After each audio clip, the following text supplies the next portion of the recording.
ሱቅ ሄዳለች።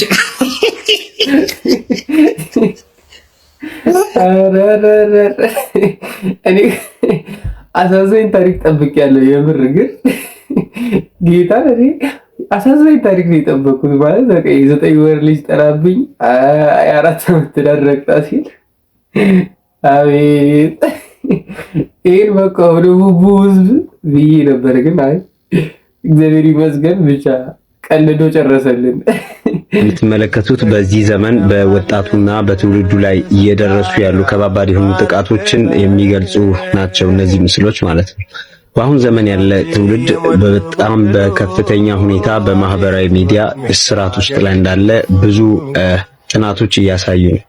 ስለዚህ በእነዚህ የማህበራዊ ሚዲያ ጥቃት ትውልድ በብዙ ሁኔታ አእምሮውን፣ ስነልቦናውን እንዲሁም ደግሞ በተለያየ አይነት ማህበራዊ ህይወቱ ተጠቂ በመሆን በጣም ለብዙ ጉዳት እየተዳረጉ እንደሆነ ይታወቃልና ስለዚህ ብዙዎቻችሁ ከዚህ አይነት አደጋ ራሳችሁ እንድትጠብቁ እነኚህ ምስሎች እስቲ በየተራ ተመልከቱ። በጣም የሚያሳዝን አሁን ይህን ዘመን የሚገልጽ ግልጽ የሆነ ምስል ነው ማለት ነው። ለማንኛውም ይጠቅማችኋል፣ ራሳችሁን እንድትጠብቁ ጊዜያችሁን ደግሞ በአግባብ እንድትጠቀሙ ይረዳችኋል። ተጠቀሙት። እውነት ለመናገር አሁን ላይ ብዙ ወጣቶች ብዙ ቲኔጀሮች በተለይ ቲኔጀሮች ሶሻል ሚዲያ ላይ ኦልሞስት በቃ ረጅም ሰዓታቸውን ቀን ሙሉን ማታ አዳሩን ሙሉ እስከ ሌሊቱ ምናምን አሁን ብዙ እንትኖች ስትራግል የሚያደርጉበት በተለይ ደግሞ ፍሪደም ሲኖር ስትራግል የሚያደርጉበት ነገር ነውና ረጃጅም ነገሮች አሰልቺ ይሆኑበታል። ረጃጅም አስተማሪ ነገሮች አሰልቺ ይሆኑበታል። ምክር አሰልቺ ይሆናል። ይሄ የሚያስተምር ነገር አሰልቺ ይሆንበታልና ለዚህ ነገር በእውነት እነሱ ላይ ፎከስ ተደርጎ መሰራት አለበት ብዬ አስባለሁ። ነገር ይሄንን ደግሞ የምታዩትም ቲኔጀሮች ወይም ደግሞ ወጣቶችም ከሆናችሁ የሚጠቅመን ያው ይሄ ራሳችን እየገደብን ብንጠቀም ጥሩ ነው። ምክንያቱም አንደኛ ለማይንዳችንም ጥሩ አይደለም። ሁለተኛ ሾርት ነገሮች ከሆነ ደግሞ በብዛት የምናየው አስተማሪ ነገር ካልሆነ ማይንዳችን ቁም ነገረኛ ወይም ደግሞ ይሄ ቁም ነገር የሆኑ ነገሮችን መያዝ ይተዋልና ለዚህ ቢፎከስ ያድነኛል ብለህ ያዝከው ሃይማኖት ካለም ልቀቀው። ሃይማኖት አያድንህም። የሞተልህ ይልቁን ከሙታን የተነሳው በእግዚአብሔር ቀኝ ያለው ዳግም ስለኛ የሚማልድ ክርስቶስ ኢየሱስ ነው። ሌላ የሚያማልደን አምላክ የለም። በሰውና በእግዚአብሔር መካከለኛ ሆኖ የሚያስታርቅ አንድ ነው፣ እሱም ክርስቶስ ኢየሱስ ነው። ወዳጄ በሰማይ ላይ መንገድ የሚከፈተው ክርስቶስን ስታምን ነው። ክርስቶስን ካላመንክ መንገድ ይዘጋብሃል። በምንም መውጫ ማለፍ አትችልም። በምንም ደረሰኝ ማለፍ አትችልም። ክርስቶስ መውጫ ካልሆነ ድልድይ እሱ ካልሆነ የዘላለም ሕይወት የለም። በእኔ በቀር ወደ አብ የሚመጣ ማንም የለም ማለት 4 ነጥብ ነው። አያቸው። ይሄኛው አሁን ደግሞ ከመጽሐፍ ቅዱስ ነው የሚናገረው። የቅድሙን አይታችኋል፣ ፉከራ ነበር። ወደድክም ጠላህም ይሆናል አልክም አይሆንም አልክም ምናምን ነው። ይሄኛው ግን ከመጽሐፍ ቅዱስ ከራሱ እየጠቀሰ ነውና እንደዚህ ነው እምነታችን፣ እንዲህ ነው ከመጽሐፍ ቅዱስ ነው። ቅዱሱም ይቀደስ እርኩሱም ይርከስ አዋቂ ነኝ ባይ ግን የሰውን ድንበር አይጣስ የሚል አንድ አባባል አውቃለሁ። ከሰሞኑ ሁኔታ ጋር ተያይዞ በጣም ብዙ ነገር የተባለ ነው። እኔ ግን እዚች ነገር በጣም ቀልቤና ጆሮዬን ስለሳበች ነው። አብይ አህመድ ፈራ 4 ኪሎ ተረበሸ ምናምን። አብይ አህመድ ፈራ ሄቼቼ በእውነት ፈርቶ ስልጣን ላይ ከመምጣቱ በፊት በምስራቅ አፍሪካ ውስጥ በገንዘብም በሴኩሪቲ አቋም አንቱታን ያተረፈችን ህወሓት የምትባል ግዙፍ ድርጅት ለማሽመድመድ እያሳሳቀ መለስ እግር ስር ቁጭ ብሎ በረከት ስምኦን የሚባል ጃይንት ሰው ሸውዶ እና አቦይ ስብሃትን ባልጠበቁት መንገድ ድርጅቱን እንዳልነበር አድርጎ ስልጣን ላይ ከመጣ በኋላ እንኳን ችግኝ ሲተክል፣ ኳስ ሲቀልስ፣ ሲስቅ ሲያሳቅቅ፣ እናቶችን ሲስም፣ በየሀገሩ ቱር ሲያደርግ በቃ አይሆንም ብለው እንደፈለጉ ሊጫወቱ ሲሞክሩ አሽመድምዶ አስቀምጦ ዛሬ ላይ ከዛሬ 9 እና 8 ዓመት በፊት የኢትዮጵያ ወታደር ቼክ ብታረግ በብሔር ተቧድኖ ቃታ ሊሳሳብ ጥቂት የቀረውን ወታደር እንደ አዲስ አደራጅቶ የሀገራዊ ሜንታሊቲ እንዲኖረው ወታደሩን አድርጎ ዛሬ ኢትዮጵያ ወታደሩ ፊት ብሔር ብታወራ በጥፊ ነው የሚጨረግድ። ጉዳዩ አይደለም። ኢትዮጵያ ወታደር ኢትዮጵያ የሚል ሜንታሊቲ ወታደሩ ውስጥ ገንብቶ ከእግረኛ እስከ ስፔሻል ፎርስ እስከ አየር ኃይል በምስራቅ አፍሪካ ግዙፍ የወታደር ተቋም የገነባን ሰውዬ በግጥም ሊፈራ ማለት ነው። ያውም በለጨና በተጻፈ ግጥም አስፈርቶት አብይ ዌልካም ና እስቲ እናውራ። አብይ አህመድ አሊ ስልጣን ላይ ከመጣ በኋላ በሱ ስልጣን ላይ መምጣት ምክንያት በርካታ የውጭ ሀገር ተቃዋሚዎች መጡ። በሰላም ሀገር ላይ ኑሩ ተባሉ። እድሉን አልተቀበሉም። እኔና አብይ ነን ሁለት መንግስት ነን ሲሉ ግርማ የሌለው ሞገሳቸውን ገፎ በሸሚዝና በካራባት አረጋቸው። ይሄው እንደ እብድ በየሚዲያው ሲናከሱ ታያለ። ቀለው እንደ ሶቪየት ህብረት ፈልቶ የቀዘቀዙ ሽማግሌዎች ሀገሪቱን መጫወቻ አያረጓትም ሽግግር መንግስት እያሉ የሃፓይር ዝራዥ በትውልድ አይጫወትም ብለው ዳራ ሲዟቸው ቁጭ አርጎ ምንነታቸውን ማንነታቸውን የኢትዮጵያ ህዝብ እስኪያውቅላቸው ድረስ እርቃናቸውን አስቀርቷል። አብይ አህመድ አሊ እኮ በግጥም ሊወርድ ሊፈራል።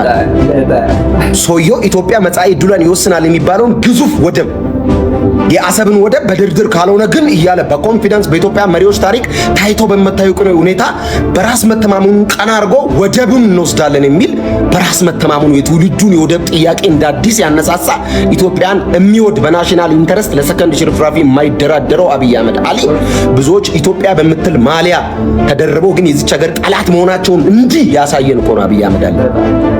ብዙ ጊዜ ኢትዮጵያዊ ነን የሚሉ ሰዎች እኮ ፍንትው አድርጎ ዘረኛ መሆናቸውን እኮ ያሳየን አብይ አህመድ አሊ። ሀገሪቱ ላይ እየተገነቡ ያሉ ግዙፍ ፕሮጀክቶች፣ ትምህርት ቤቶች፣ ሆስፒታሎች፣ በየክልሉ የተገነቡ ዳቦ ቤቶች በጣም ብዙ ወላይታ፣ ባህር ዳር፣ ምንድነው እዚህ ጎንደር፣ እንደ አርባ ምንጭ፣ ድሬዳዋ፣ ሐረር ሂድስ የተገነቡ ስራዎች፣ አዲስ አበባ በብዙ መቶዎች የሚቆጠሩ ዓለም አቀፍና ሀገር አቀፍ ሁነቶችን ያስተናገደችው በንጽህናውና በተሰራው ስራ እኮ ነው። ገና ይቀጥላል እየተሰራ ብራይት የማይወድ ንጹህ ነገር የማይወድ የሚቆጣ ስፒሪትን አግዛችሁ ከዓለምና ከዝሙት ከርኩሰት ከዘፈን ጋር ተደርባችሁ የምትቃወሙ አንዳንድ ኢየሱስን እናውቃለን የምትሉ ክርስቲያኖች ግን ታዘብኳችሁ። እንደ ክርስቲያን ለመሪ እንጸልያለን። በብዙ ምክንያት አብይ አህመድን ደግፈዋል። በብዙ ምክንያት አትሊስት የሰው ይጸልያል ተንበርክኮ ኢየሱስ ይላል እግዚአብሔር ይመስገን ይላል እደግፈዋል። በዚህና በብዙ ምክንያቶች ግጥም አድርጌ ነው ከጎኑ የምቆም ግጥም አድርጌ እና በዚህ ሁሉ መሃል እንዳልክ ችግር የለም አለ። መች ነው የሚያልቀው? ያልቃል፣ ይሰራል፣ እየተሰራ ይሄዳል። የኢኮኖሚ ጥያቄ የኑሮ ውድነት ጥያቄ ያለው ህዝብ ኦፍ ኮርስ ይስተካከላል። በየክልል በየገጠር የተቀመጠው ሌባ ግን ሰክስገ አውጥተህ ለመንግስት ማጋለጥ ያንተ ስራ ነው። ሌባ የለም አለ።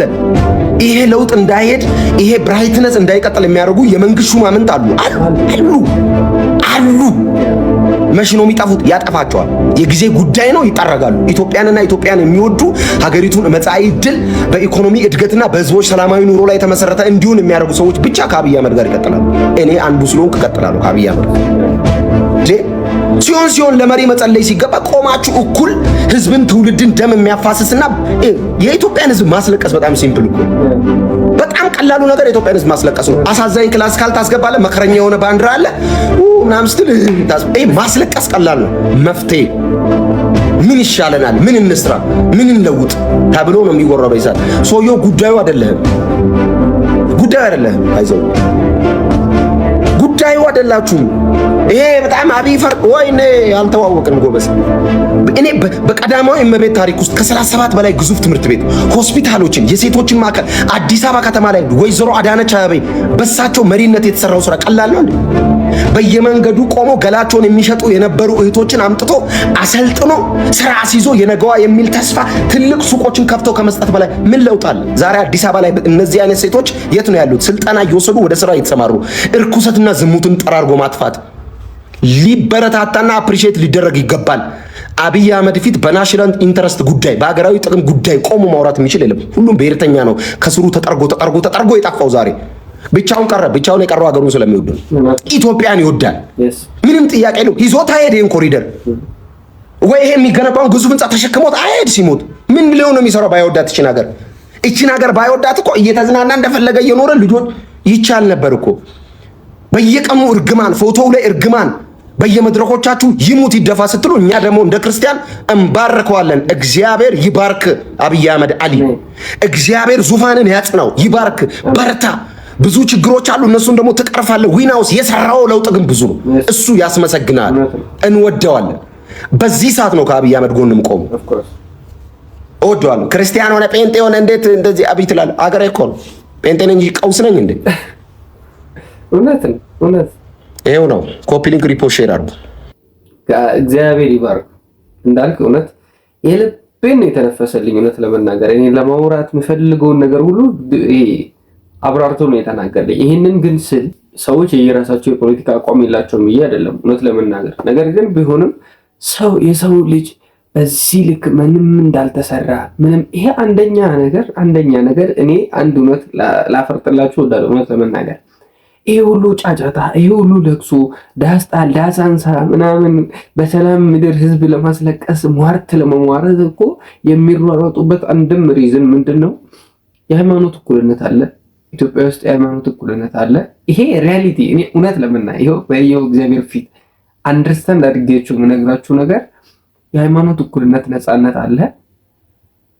የብሔር የበላይነት ማለት የአንድ ብሔር ከፍተኛ ሆኖ የአንድ ብሔር ዝቅተኛ ምናምን የእንትና አናሳ የእንትና ከፍተኛ ኮንቴንት እንደዛ ስለሆነ ባላወራላችሁ ደስ ይለኛል። ነገር ግን ሰሞኑን በጣም እየተጋፈጡ ያሉት ነገር ስለሆነ በጣም ሚዲያ ላይ እየተወሩ ያሉ ነገሮች ስለሆነ ነውና አሁን ላይ እንደዛ የለም። በቃ ሰው ነው። እውቀት ካለ አቅም ካለ ትሰራለህ። ችግሮች፣ ስህተቶች ሊኖሩ ይችላሉ። እነሱን ግን በህግ አግባብ ወይም ደግሞ ይሄ በመልካም መንገድ በዘፈንህም ቢሆን በመልካም መንገድ ትገልጻለህ፣ ትቃወማለህ። ይሄ ልክ አይደለም፣ ይሄ ልክ ነው ትላለህ። ከዚህ ውጪ ግን መንግስትን መሳደብ ምንም እንዳልሰራ ተደርጎ 6 ዓመት ሙሉ እኮ መንግስት እኮ ሲሰራ አንድ ቀን ብቅ ብሎ ወጥቶ ያላየ ልማት ሲለማ ሲሰራ እኮ አንድ ቀን ወጥቶ ይሄ እንዲህ ቆንጆ ሆኗል ያላለ ይሄ እንዲህ ቢስተካከል ያላለ ሰውዬ ብድግ ብሎ ዛሬ ላይ ይሄ የምርጫ ሰሞን ምናምን ሲደርስ ህዝብ ለማበጣበጥ ለማጋጨት ብሎ እንደዚህ አይነት ዊርድ ዘፈኖች መልቀቅ ህዝብን ለማስለቀስ ምንም አንድም ነገር አትጠቀሙም። አንደኛ እግዚአብሔርም ኢትዮጵያን ይጠብቃል። ሁለተኛ ደግሞ የህዝቡም እኮ የነቃሉ ሚያይ እኮ ነው ከነበረውና ካለው የቱ ይሻለኛል ብሎ እኮ አስተውሎ አሰላስሎ መምረጥ የሚችል ነውና እንደዚህ አይነት ፊልማችሁን አትስሩ ለማለት ወዳለው። ይቅርታ ፖለቲካ ነገር ስለነካሁባችሁ። ለዛሬ እንግዲህ ያስኩላችሁ ቪዲዮ ይሄን ይመስል ነበረ። እንዴት ነው አቀራረቤ ተመቻችሁ ወይ? በቪዲዮ ጥራት በድምጽ ጥራት በቀጣይ እመጣላችኋለሁ ማለት ነው። እያደግን እንሄዳለን። ቪዲዮ ላይክ ማድረግ፣ ቤቱ አዲስ ከሆናችሁ ሰብስክራይብ ማድረግ እንዳትረሱ። ሼር አድርጉልኝ ለብዙዎች እንዲዳረስ። ኮሜንት ላይ የፈለጋችሁትን ሀሳብ መስጠት ትችላላችሁ። ወዳችኋለሁ። እስካሁን ስለቆያችሁ አመሰግናለሁ። ይመቻችሁ።